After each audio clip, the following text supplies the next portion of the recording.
The old courthouse in a quiet American town had never felt so heavy with silence. Its walls, lined with dark wooden panels polished by decades of use, seemed to press inward as if holding their breath with the people inside. The morning sun filtered weakly through tall windows, dust dancing in the air where light cut through shadows. Rows of benches were filled to capacity, every seat occupied by townspeople, reporters, and even strangers who had traveled from nearby cities. This wasn't just any trial. It had captured the attention of an entire community. At the center of the crowded room sat a child so small she looked lost among the grown-ups. A 3-year-old girl, dressed in a pale blue dress, her hair carefully brushed into neat curls, clutched the sleeve of her guardian's coat. Her feet barely touched the ground, swinging nervously above the polished wooden floor. She was the youngest person in the room, yet the weight of her presence overshadowed everyone else. She was the only one who had been there the night everything happened. The air inside the courtroom was thick with tension. The judge, an older man with silver hair and deep lines carved into his face, adjusted his glasses slowly as he looked down at the docket before him. He had presided over hundreds of cases in his career, but even he felt the strangeness of this moment. A toddler, not even old enough for school, was about to play a role in determining the outcome of a case that had shaken the town. Lawyers shifted uncomfortably in their seats. The prosecution side whispered hurriedly to one another, aware that the child's presence could either strengthen their argument or collapse it entirely. Across the aisle, the defense attorneys exchanged skeptical glances, one of them smirking slightly, convinced that no testimony from a child that young could be taken seriously. Yet neither side could deny the curiosity that lingered in the air. What could a 3-year-old possibly say? Would she even speak at all?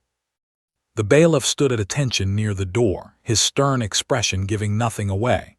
Reporters hunched over notepads, pens poised to capture every detail. For weeks, newspapers had speculated on what role the child might play. Some claimed it was cruel to place her in such a position. Others believed her voice, if she chose to use it, was the only key to unlocking the truth. The girl, however, seemed oblivious to the weight of expectation pressing down on her. She clutched a small stuffed rabbit in her other hand, its fur worn from countless nights of being held tight. Her wide brown eyes flickered nervously across the room, but she avoided looking at the lawyers, the judge, or the jury. She kept her gaze fixed on the floor, as though the polished boards were safer than the dozens of eyes staring her way. Her guardian, a woman in her late 30s, leaned down to whisper soothing words in her ear. The woman's hand stroked the girl's hair, her eyes filled with worry. She knew the child had not spoken a single word about the incident since it happened. Therapists had tried, gentle interviews had been attempted, but each time the little girl had shut down completely. Silence had been her shield. Bringing her into this courtroom felt like a desperate gamble, one that could either break through her fear or wound her further. The judge cleared his throat, the sound echoing loudly in the stillness. "Court is now in session," he said firmly. His voice carried authority, but beneath it was a softness rarely heard in his tone. He knew what was at stake, and he intended to tread carefully. The jury, 12 men and women from different walks of life, sat upright in their seats, their expressions serious. They had been instructed to set aside emotion and focus on evidence, yet even they couldn't ignore the sight of the little girl sitting quietly at the center of the storm. As the proceedings began, lawyers launched into their opening statements, their voices droning in practiced rhythm. Yet no one seemed truly invested in their words. All eyes kept drifting back to the child. Every cough, every shuffle of paper, every whispered aside only underscored the anticipation building around her. Reporters scribbled furiously. Will she speak? Can a 3-year-old change the outcome of a trial? Headlines were already forming in their minds, but none of them could predict the truth. The child swung her legs back and forth, the motion steady, almost rhythmic. She hugged her rabbit closer, eyes darting toward the door as though searching for an escape. Her guardian whispered again, this time offering her a sip of water, but the girl shook her head. She remained silent. The defense team rose to present their stance, arguing loudly that the prosecution was relying on theatrics rather than facts. One attorney pointed toward the child, his voice filled with disbelief. This is what they want you to consider evidence. A toddler. His words rang harshly in the quiet room, and several jurors frowned at his tone. The girl shrank slightly into her guardian's side, clutching her rabbit. The judge raised his gavel sharply. "That will be enough," he warned. "This child is here because she may hold knowledge crucial to this case. She will be treated with respect." The defense attorney muttered an apology, but his smirk had vanished. He, too, realized the power of appearances. Dismissing the child too harshly might cost them credibility. As the minutes stretched on, the tension only grew. People in the audience leaned forward on their benches, anxious for what was to come. Even those who had come with skepticism felt a strange anticipation. Something about the child's silence was louder than any testimony they had yet heard. The judge finally leaned forward, resting his chin on his hand. His eyes softened as he looked at the girl. "Young lady," he said gently, his voice carrying across the room but carefully measured, "you are very brave to be here. We are not here to frighten you. We just want to understand what you know." The girl did not respond. Her guardian squeezed her shoulder, whispering again, but the child only pressed her lips together. The rabbit was hugged so tightly that its stitched seams strained. A ripple of disappointment passed through the courtroom. Some reporters shook their heads, already writing the word mute into their notes. The defense attorneys looked almost relieved, but the prosecution sat, unwilling to give up hope. They had one more card to play. The judge leaned back, signaling to the bailiff. "Bring in the next witness," he instructed. The bailiff nodded and stepped toward the door. A murmur passed through the crowd. No one knew who the next witness would be, but many turned their attention back to the child. Her wide eyes suddenly flickered with something new, not fear, but recognition, as if she sensed who or what was about to enter.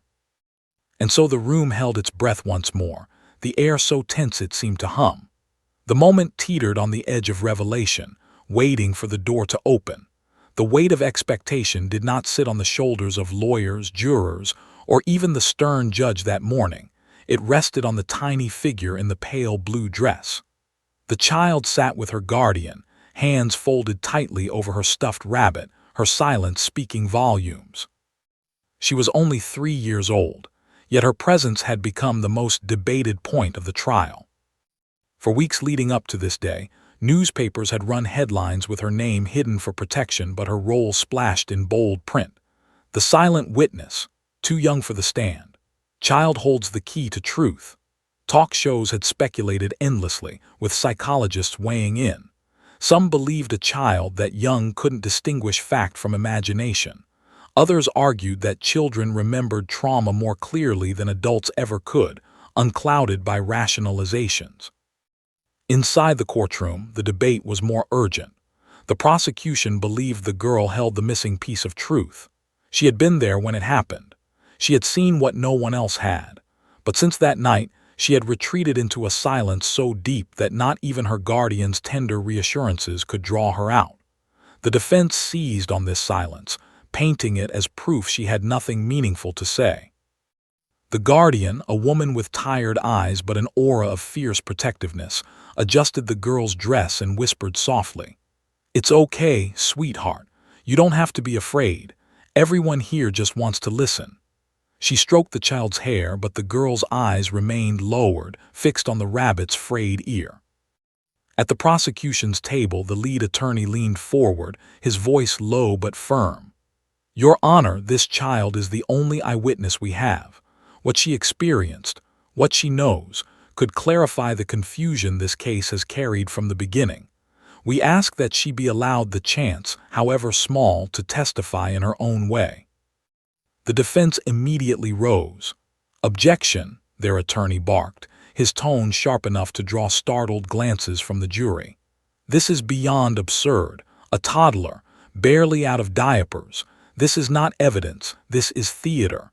You cannot possibly expect a jury to weigh the words of a child who can't even recite the alphabet. The judge's gavel struck sharply against wood. "Counselor, watch your tone." His eyes narrowed over the rim of his glasses. "This child will be treated with respect. I will hear no further disparagement." The defense attorney muttered under his breath, but he knew he had already overplayed his hand. Several jurors frowned at his arrogance, and one woman on the panel crossed her arms, her eyes softening toward the girl. Meanwhile, the prosecution attorney pressed on. "Your Honor, we understand the child may not testify in the traditional sense, but her presence here is not symbolic. She holds truth. We only need to find a way to help her express it." The judge sighed, leaning back in his chair. He had seen theatrics in court before, but this was different. He looked down at the girl again. She sat motionless, her little hand gripping the stuffed rabbit as though it were the only anchor she had. For all her smallness, her silence carried more gravity than any adult testimony so far. Whispers rippled across the courtroom benches. Reporters scribbled furiously, already imagining headlines. "Judge allows toddler on the stand." The child herself remained unaware of the storm her presence stirred. She simply stared at the rabbit in her lap, lips pressed together, eyes wide and unblinking. Her guardian adjusted in her seat, leaning down once more. "Remember what we talked about. You don't have to say much. Just be brave like you always are." But the little girl gave no sign she had heard. The jury shifted uncomfortably, glancing from one another to the silent child. Some appeared doubtful, others curious. The youngest juror, a man in his 20s, leaned forward slightly, eyes softened with sympathy. He had a niece about the same age, and the sight of this child in such a heavy place unsettled him deeply. The judge finally spoke, his voice quieter than before. "Child, do you know why you're here?" The courtroom stilled. Every head turned, every breath seemed held. The girl didn't move. Her gaze stayed locked on her rabbit. Her silence filled the room like a thick fog. The judge waited, patient, almost gentle. "You are not in trouble. No one here will hurt you. We only want to know what you saw, if you remember." Still, she gave no reply. The defense attorney smirked faintly, whispering something to his colleague. Their confidence returned with every moment of silence. The prosecution attorney's jaw tightened, but his eyes didn't waver. He had one last strategy, one last hope. Because there had been whispers, faint, uncertain, of a bond that existed between the child and someone else present that night. Not a person, but a companion. And if the stories were true, perhaps this bond was the key to unlocking her voice. The prosecution attorney turned toward the judge.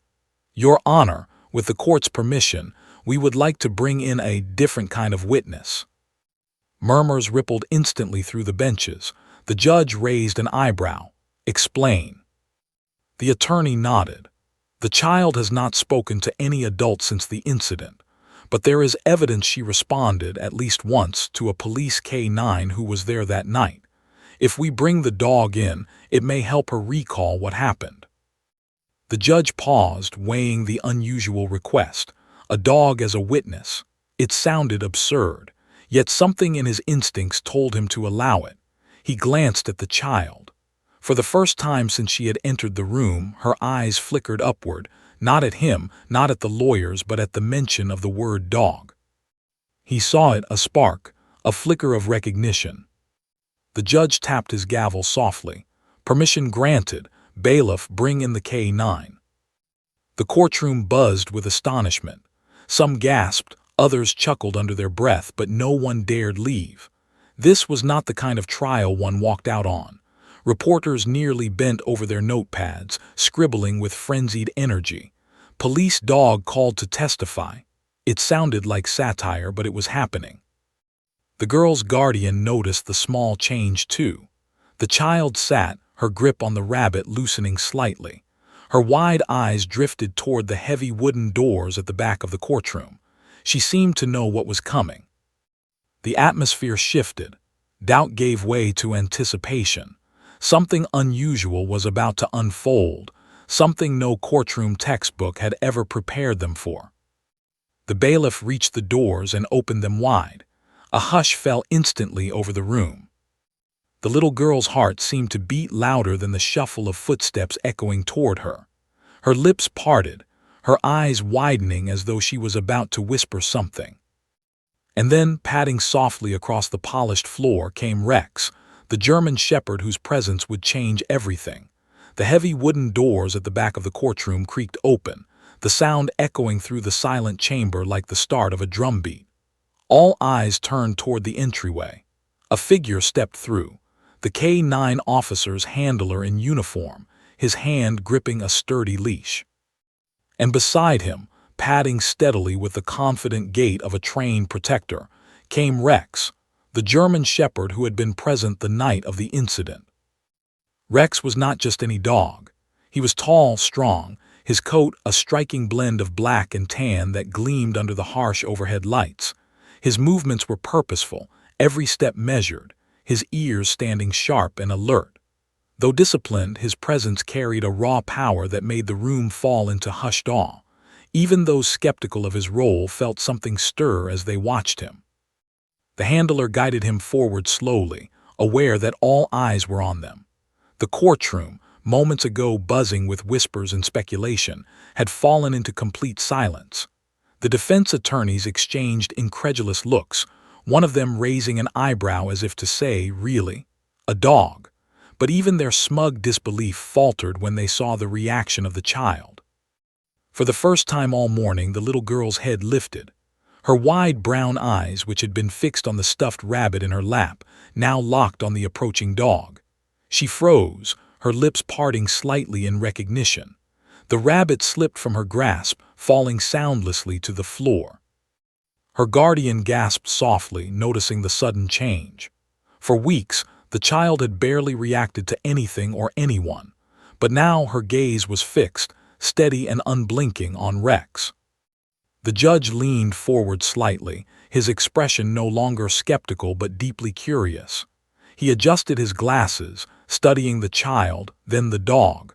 Something unspoken was happening, something none of them could quite explain. Rex, too, seemed to recognize her. His steady trot slowed as he neared the child's bench. His ears tilted forward and his tail gave a slow, deliberate wag. He didn't lunge or bark or strain against the leash. Instead, his body language shifted, softening in a way only trained handlers would notice. He remembered her. The handler gave a subtle nod to the judge, who responded with the faintest wave of his hand, permission to let Rex approach. Carefully, the officer loosened the leash and allowed the dog to step closer. The courtroom held its collective breath. Rex walked directly to the girl, bypassing everyone else, ignoring the curious stares of strangers. He stopped only a foot away from her, his amber eyes fixed on her face.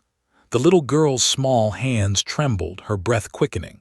For a moment, no one dared move.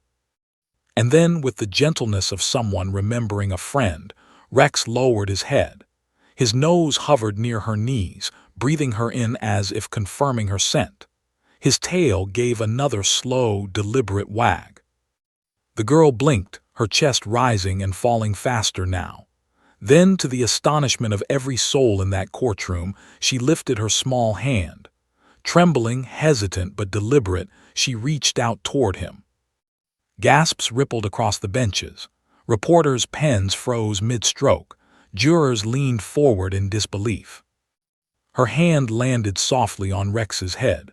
For the first time since the night of the incident, she touched something other than her rabbit or her guardian. And Rex, trained to remain stoic, broke protocol.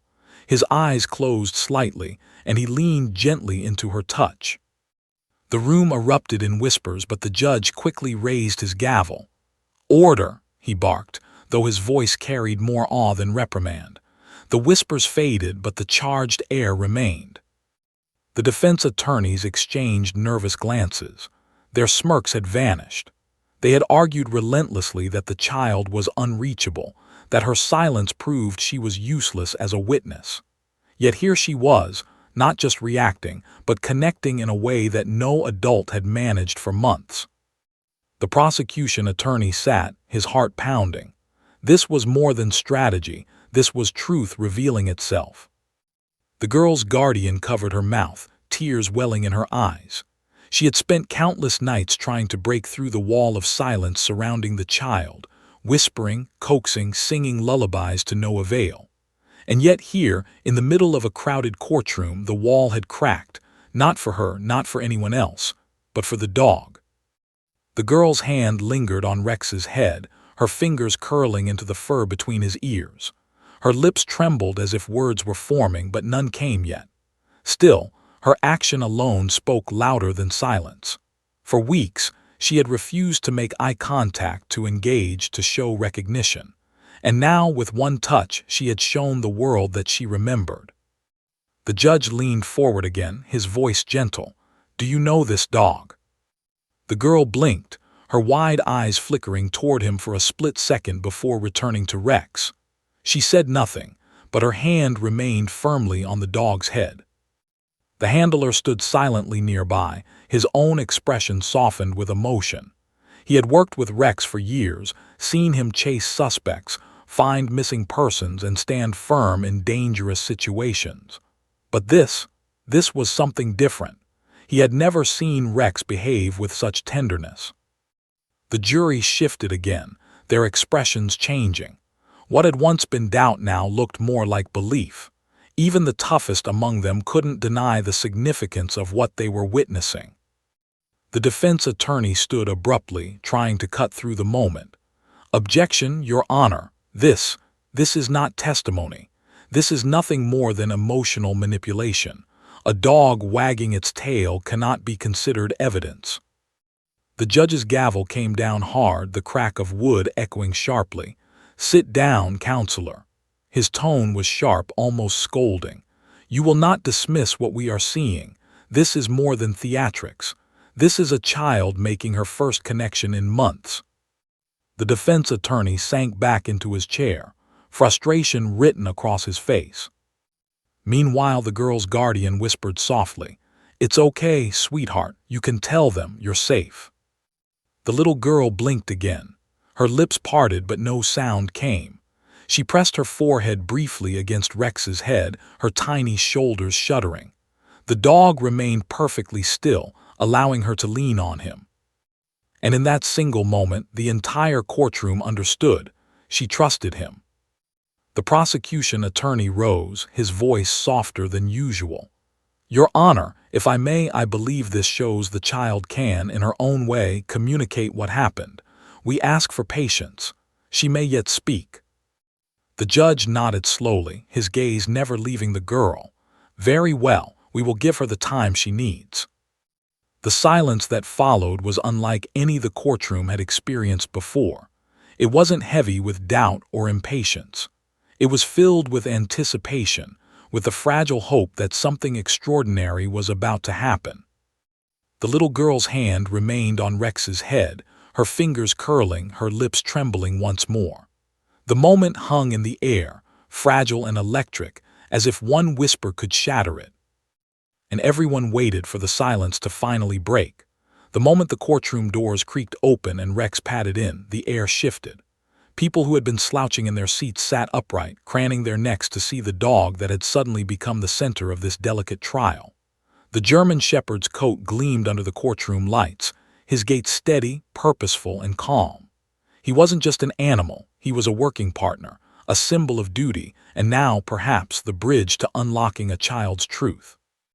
The little girl sat silently in the witness chair, her feet dangling above the floor, her small hands gripping the wooden arms of the seat. Until now, her eyes had been fixed on her lap, refusing to meet the gaze of anyone around her. But as Rex walked closer, something remarkable happened. Her chin lifted ever so slightly, and her eyes, round, innocent, and burdened with months of unspoken memory, found the dog. The shift was subtle but powerful. A murmur ran through the audience, and even the judge paused, lowering his glasses as though he needed to see more clearly. The attorneys, who had been sparring for days over evidence and testimony, exchanged surprised glances. It was the first sign that the child's silence might be cracking. Rex slowed his pace, his handler giving him a light tug on the leash. But the dog resisted, not in defiance but with intent. His focus was locked on the little girl, and for a brief moment it was as if the courtroom, the people, the tension, all of it, faded, leaving only the two of them in a shared space of memory and recognition. The girl's hand twitched. She lifted it slowly, hesitantly, as if unsure whether she was allowed to do what instinct was telling her. Her guardian, seated just a few feet away, inhaled sharply, but did not stop her. Everyone knew this moment had to play out on its own. Rex responded instantly. His tail gave a small, steady wag, and he inched forward, lowering his body slightly in the way trained dogs often did when approaching children. His ears perked, his amber eyes softened, and in that look there was something no human in the room could replicate: trust, recognition, and an unspoken bond. The girl leaned forward, her lips parting as though words wanted to spill out. But instead of speech, she extended her fingers, her tiny hand trembling. The dog moved closer, the handler giving just enough slack on the leash. Then, with the gentlest motion, Rex pressed his nose into her palm. Gasps rippled across the courtroom. It wasn't just a child petting a dog. It was a breakthrough in human emotion, the fragile wall of silence cracking before everyone's eyes. For the first time since the incident that had brought them all here, the girl's posture changed. Her shoulders, which had been hunched tight, relaxed. Her lips curved into something almost unfamiliar, a smile. Small, faint, but real. The kind of smile that spoke of safety and memory, of finding a piece of light after being lost in darkness. The judge leaned forward, clearly captivated. He spoke gently, his tone stripped of formality, more like a grandfather than a figure of law. "Do you know this dog, sweetheart?" he asked. The little girl froze, her hand still resting on Rex's head. The room waited in breathless silence. Seconds stretched into what felt like minutes, the kind of pause where even the sound of a pen dropping would have startled the crowd. Finally, she gave the smallest nod. It wasn't much, but it was more than anyone had expected. Her guardian covered her mouth, tears threatening to spill. The prosecutor adjusted her notes, her composure faltering. Even the defense, normally sharp and ready to object, remained frozen, as though they knew they were witnessing something that transcended strategy or technicality.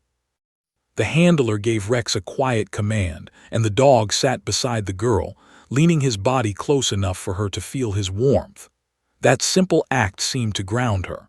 The child, once locked in silence, now seemed anchored by something familiar. She whispered something then, so faint, so fragile that only those closest heard it. The bailiff, leaning in, repeated aloud. She said, "Friend." The words struck like lightning. A courtroom full of adults who had tried and failed to reach her had just been surpassed by a single, undeniable bond between a child and a dog. The judge removed his glasses, wiping at his eyes with a handkerchief before quickly regaining composure. "Would you like Rex to stay with you while we talk a little more?" he asked softly. The girl nodded again. Her hand rested firmly now on Rex's fur, her tiny fingers curling into the thick coat as if drawing strength. And with that, the atmosphere shifted completely. No longer was this just a tense courtroom bound by law and procedure.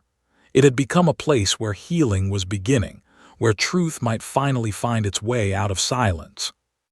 People would later describe that moment as the spark that changed everything.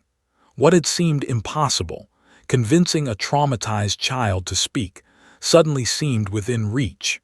Not through pressure, not through force, but through the quiet, unwavering loyalty of a dog who had once stood beside her when everything had gone wrong. In the back row, a journalist scribbled furiously in his notebook, already knowing this moment was history in the making. A police officer folded his arms across his chest, swallowing hard against the lump rising in his throat. And the jurors? They leaned forward, captivated not by legal arguments but by a living, breathing display of innocence and trust.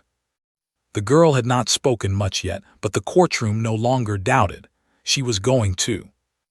And when she did, her words would matter. Her silence was ending, not with a command, but with a connection. A child and a dog finding each other again in the place where truth was desperately needed. It was the first connection, fragile yet unbreakable, and everyone in the room knew they were standing at the threshold of something extraordinary. The room had stilled to the point where every breath felt. The faint scratching of a pen, the rustle of a jacket, even the creak of an old wooden bench, all of it seemed too loud for what was unfolding at the front of the courtroom. A child, no taller than the witness stand itself, sat with her tiny hand buried in the fur of a German shepherd, whose calmness was more powerful than any argument made by the lawyers so far. For months the little girl had not spoken about what she had seen. Her world had been reduced to silence, as though her voice had been locked behind a wall too high to climb. Counselors had tried. Doctors had tried. Even her guardian, who loved her more than life itself, had tried. Nothing had broken through. Yet now, in this courtroom, with the eyes of strangers fixed on her, she seemed closer than ever to unlocking the truth. The judge leaned forward, his voice barely above a whisper. "Sweetheart, do you want to tell us what you remember? You don't have to be afraid. You're safe here." The girl looked up, not at the judge, not at the rows of people staring, but at Rex. Her lips trembled, her breath catching. Then, with a voice so soft it seemed like it could vanish into the air, she spoke. "He saved me." The three words hit the courtroom with a weight heavier than a gavel. It was as if the ceiling itself had cracked open, letting in a light no one expected. For a second, silence held everything still. Then a collective gasp spread through the room. The bailiff, who had been standing stoically by the wall, blinked in surprise. A juror in the front row pressed a hand to her chest, her eyes wide. The prosecutor's pen froze mid-scribble, and the defense attorney, who had been preparing to object, sat back in stunned disbelief. Her guardian broke into quiet sobs, covering her mouth with her hands. She had waited months to hear her little one speak again, and now those words had come in the most unexpected place of all, a courtroom. The judge's expression softened. He leaned even closer, his tone gentle, like a grandfather coaxing a story from a child. "Can you tell us what you mean, darling? How did Rex save you?" The girl hesitated. Her eyes darted toward the ground, then back to the dog who sat loyally by her side, his ears perked, his tail still, waiting. She took a shaky breath, her small hand tightening around Rex's fur. "He barked," she whispered. "He barked and the bad man ran." Gasps filled the air again, louder this time. People exchanged glances. These were not rehearsed words, not coaxed, not planted. They were raw, unfiltered, and pure. The kind of words only a child could speak, carrying with them the weight of innocence. The prosecutor's eyes lit with a fire that had been missing until now. She rose slowly, careful not to break the fragile trust that had been established. "Do you remember what happened before Rex barked?" she asked, her voice steady but kind. The girl hesitated, her shoulders trembling. Her guardian leaned forward slightly, silently encouraging her. Rex shifted, leaning his body just a little closer, offering silent support. And then the child nodded. Her words came haltingly, broken pieces of a memory too heavy for someone so small, but they came nonetheless. "The man, he grabbed me. I was scared. I couldn't move, but Rex came. He barked and barked. He scared the man away." Her voice quivered on the last word, but she did not stop. "Then he sat next to me. He didn't leave. Not until the police came. He stayed." Tears welled in more than one pair of eyes. Even the court reporter, usually stone-faced, blinked furiously as she typed.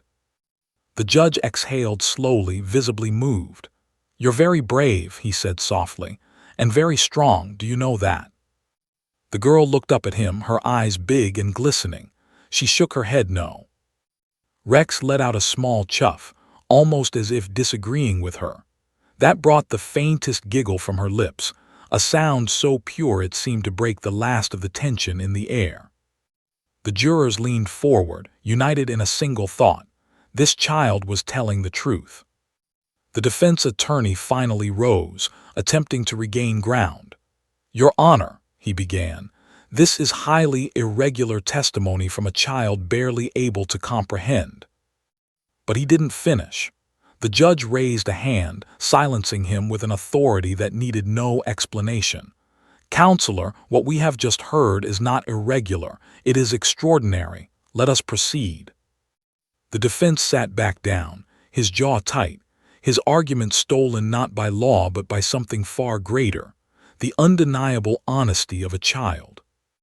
The prosecutor carefully asked a few more questions, each answered with simple words that painted a picture clearer than any evidence chart or expert witness could. She described the man's rough voice, his angry eyes, the way Rex had stood between them, barking until help arrived. Each word was a nail in the coffin of the defense's case. And with every sentence, the courtroom leaned further into belief. By the time she finished, the little girl seemed lighter, as if speaking had not only helped the trial but freed her from a burden she had been carrying for too long.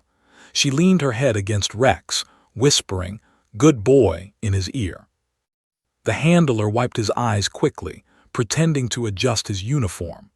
The prosecutor smiled softly, closing her folder, and the judge leaned back in his chair, shaking his head as though marveling at what had just taken place.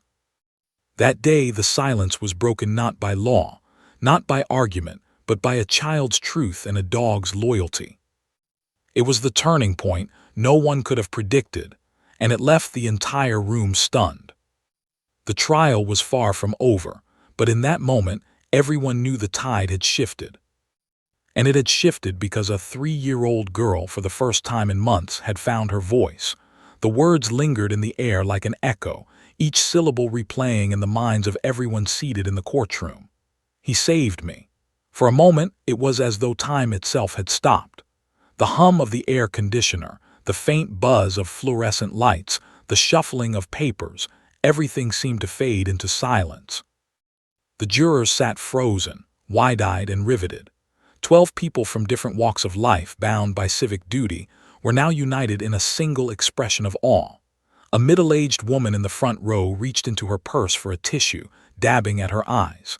A young man near the back clenched his jaw, visibly fighting back emotion. They were no longer just observers of a legal proceeding. They were witnesses to something deeply human, raw, and unforgettable. The prosecutor, who had spent her career piecing together evidence and building arguments, looked at the child with a mixture of pride and reverence. She knew that nothing she could ever say, not a speech, not a cross-examination, would have the impact of those 4 simple words spoken by the youngest voice in the room. On the other side, the defense attorney shifted uncomfortably in his seat. He was trained to dismantle testimony, to find cracks in the foundation of evidence. But how could he argue against the unshakable innocence of a child who had finally broken her silence? Every instinct told him to object, to challenge the credibility, but deep down, even he felt the truth in her trembling voice. The judge leaned forward, removing his glasses and setting them on the bench. His normally stern expression softened into something closer to awe. He had presided over countless cases, some gruesome, some heartbreaking, some tedious. But this was different. He cleared his throat, his voice thick with emotion. "Let the record show," he said slowly, "that the witness has identified the role of the police K9 as saving her life." The court reporter's fingers flew across the keys, capturing every word, though her own eyes were brimming with tears. She blinked rapidly, focusing on her work, but her usually impassive demeanor betrayed the impact the moment had on her too. At the witness stand, the little girl shifted, her hand still buried in Rex's thick fur. The dog, calm and steady, remained motionless except for the slow, reassuring wag of his tail. His presence was grounding her, lending her courage in a way no adult had managed. She leaned her cheek against his head, whispering, "Good boy," and the sound was so tender it caused an audible sniffle to ripple through the audience. The guardian, seated close by, wept openly now, unable to restrain the flood of emotions. For months she had prayed for this, prayed for the day when her little one would find her voice again. And now, hearing it come alive in this courtroom, she felt both heartbreak and relief.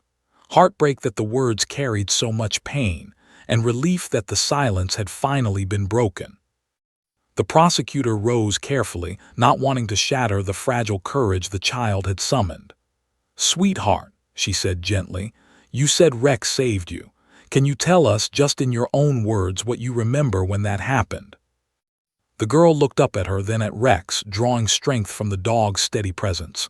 Her lips trembled, but she nodded. "The man, he was mean.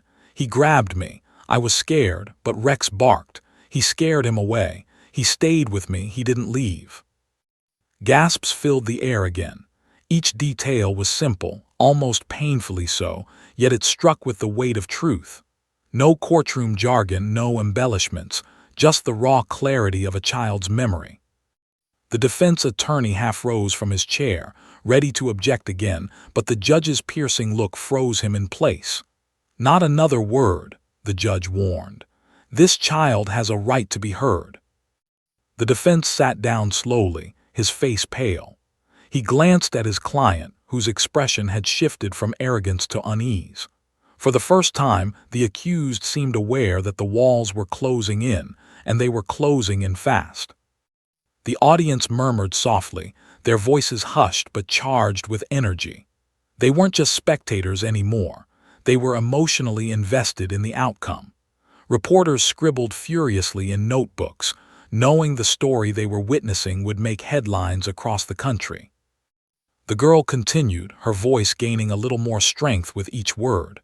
"Rex stayed with me. He didn't let the bad man come back. He's my hero." And there it was, the moment that shattered whatever composure was left in the room. A small, trembling voice declaring a dog her hero, her protector, her savior. Tears streamed down faces across the courtroom. Even the bailiff, who had stood stoic at the back, wiped discreetly at his eyes. The judge leaned back, his voice breaking slightly as he addressed the court. "I believe we have heard all we need for today."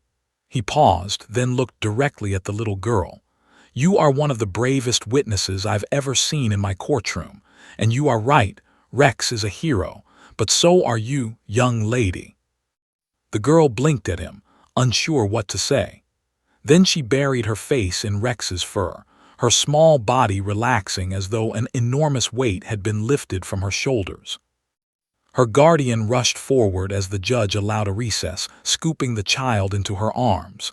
She whispered into her ear, "I'm so proud of you. You did it. You really did it."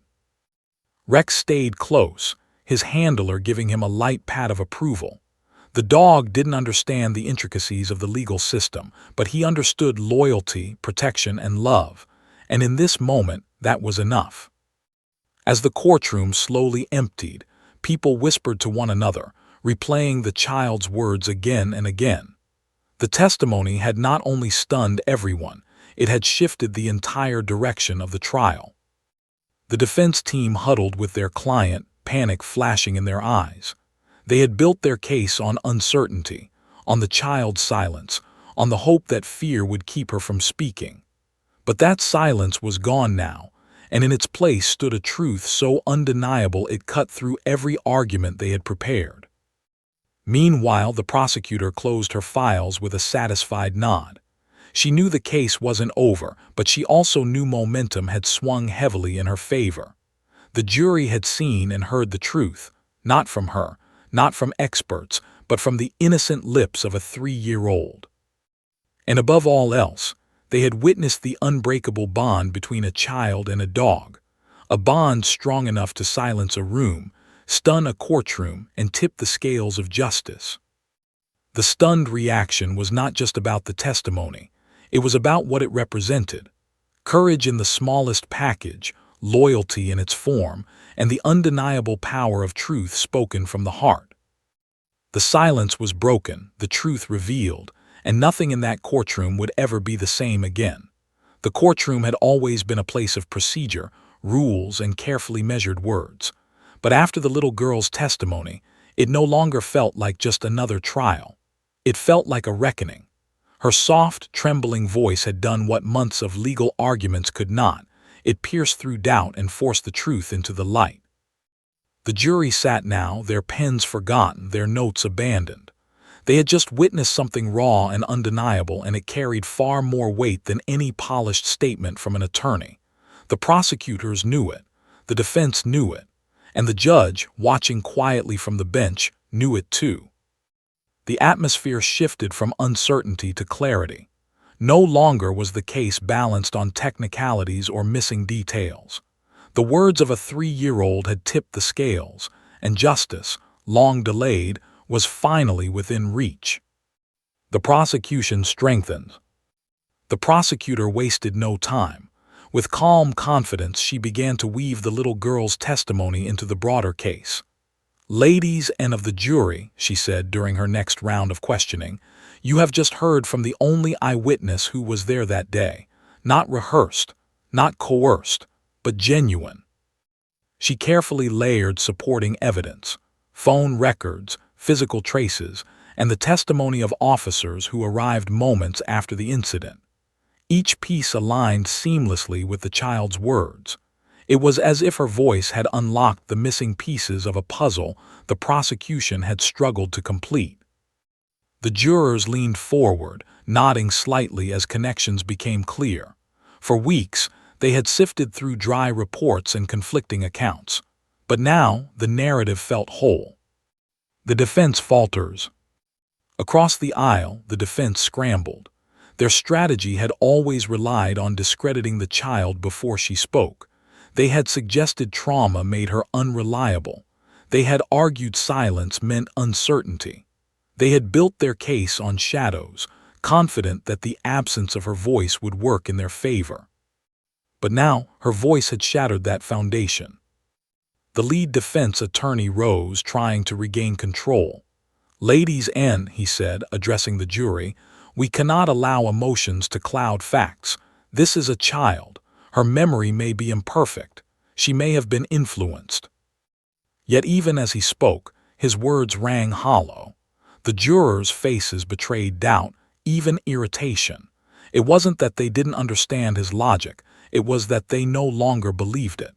The sincerity in the child's voice had burned away their patience for calculated arguments. The accused shifted in his seat, the smugness he once carried replaced with unease. He had underestimated the power of innocence. He had counted on silence, but silence had betrayed him. The judge acknowledges the shift. During a recess, the judge remained in chambers longer than usual. When he returned, his eyes swept across the courtroom, his voice steadier than before. "This case," he began, "has always been about truth. And today we witnessed a moment that reminds us all why we are here, not for technicalities, not for games, but for justice." It wasn't often that a judge spoke in such personal terms, but no one objected.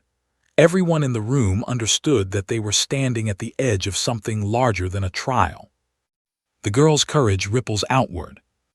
Outside the courtroom, word of the child's testimony spread like wildfire. Reporters rushed to file stories, headlines appearing across news outlets within hours. "Child breaks silence. Police dog named hero in courtroom testimony." Public opinion, already leaning cautiously toward sympathy, surged into outrage at the accused and admiration for the girl and Rex. Messages of support flooded the courthouse. Strangers left flowers at the steps. Veterans of the justice system admitted privately that they had never seen anything like it. Inside the courthouse, the child rested in her guardian's arms, unaware of the storm she had unleashed. For her it was simple. She had spoken her truth and her dog had stayed by her side. That was enough. The jury begins to decide. Back in the jury box, men and women who had been strangers to one another now exchanged glances heavy with unspoken agreement. They didn't need to say it out loud. The direction of their verdict was becoming clearer by the minute. What struck them most wasn't the complexity of the evidence, but the simplicity of the truth. Children didn't manufacture loyalty. Dogs didn't fake devotion. Together, the pair had revealed something so authentic it left no room for doubt. The defense's last attempt. Desperation crept into the defense's tone as they prepared their closing arguments. "We cannot convict a man based on the words of a child alone," they pleaded. "Memory is fallible. Emotions can mislead." But the words fell flat. The jurors' eyes wandered, some shaking their heads. They had seen the way the child clung to Rex, the way she struggled yet found courage, the way truth had flowed in its form. To them it was not fallible, it was irrefutable. The prosecutor's closing. When the prosecutor rose for her final argument, her voice carried the weight of certainty. "You heard her," she said simply. "You saw her, and you felt the truth in her words. This case is not about complicated theories. It is about a child who faced fear and a dog who stood guard. Together they showed us exactly what happened. Justice demands we believe her." Her words were brief, powerful, and impossible to ignore. The turning point solidifies. By the time the jury was dismissed to deliberate, everyone in the room already sensed the outcome. The child's testimony hadn't just been evidence, it had been a revelation. It had shifted hearts, minds, and the very foundation of the case.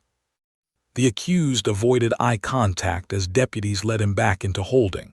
His shoulders sagged, his confidence gone.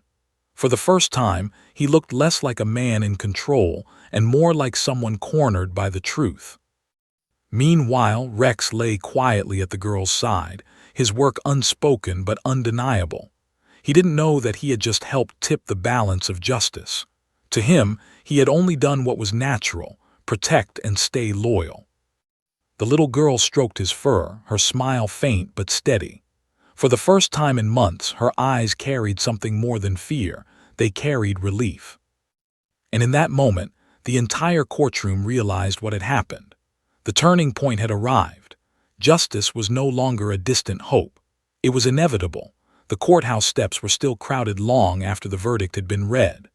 Reporters hustled to capture statements. Townspeople lingered in clusters, and the story of the 3-year-old girl and the police dog seemed to ripple through every corner of the small town like a wave that couldn't be stopped. Inside, the courtroom had emptied except for a few staff members, yet the air still held the electricity of what had just happened. The girl, now sitting in the hallway with her guardian, clutched a small stuffed animal someone had given her earlier.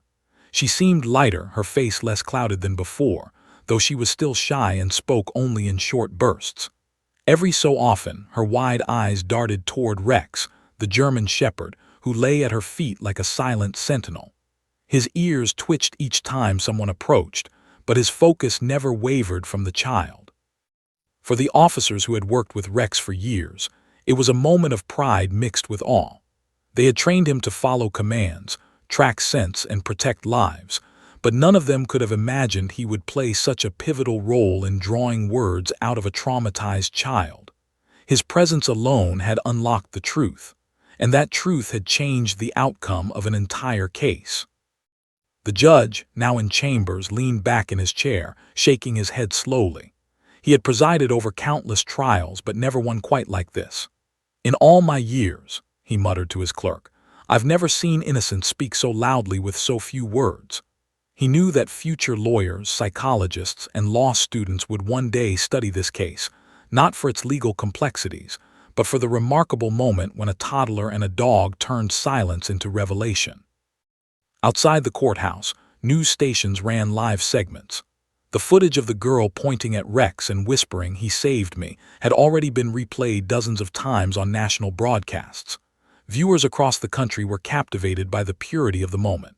It wasn't just about the trial anymore, it was about hope, resilience, and the unexplainable bond between humans and animals. Social media erupted with hashtags, HeroDogRex, Tiny Witness, and Justice Spoken. The girl's guardian, overwhelmed by the sudden attention, shielded her as best as possible. She declined most interview requests, only offering one short statement. She found her voice today because of Rex. That's all that matters. The simplicity of her words echoed the spirit of the day, truth, stripped of drama, shining through. In the weeks that followed, Rex was honored in multiple ceremonies. The police department awarded him a special medal, calling him not just a working dog, but a symbol of bravery and compassion. Children in schools wrote letters and drew pictures of Rex as a caped hero. Families visited the station just to meet him, bringing treats and toys. He had become more than a K-9 unit. He had become a community legend. For the little girl, the impact was quieter but even more profound.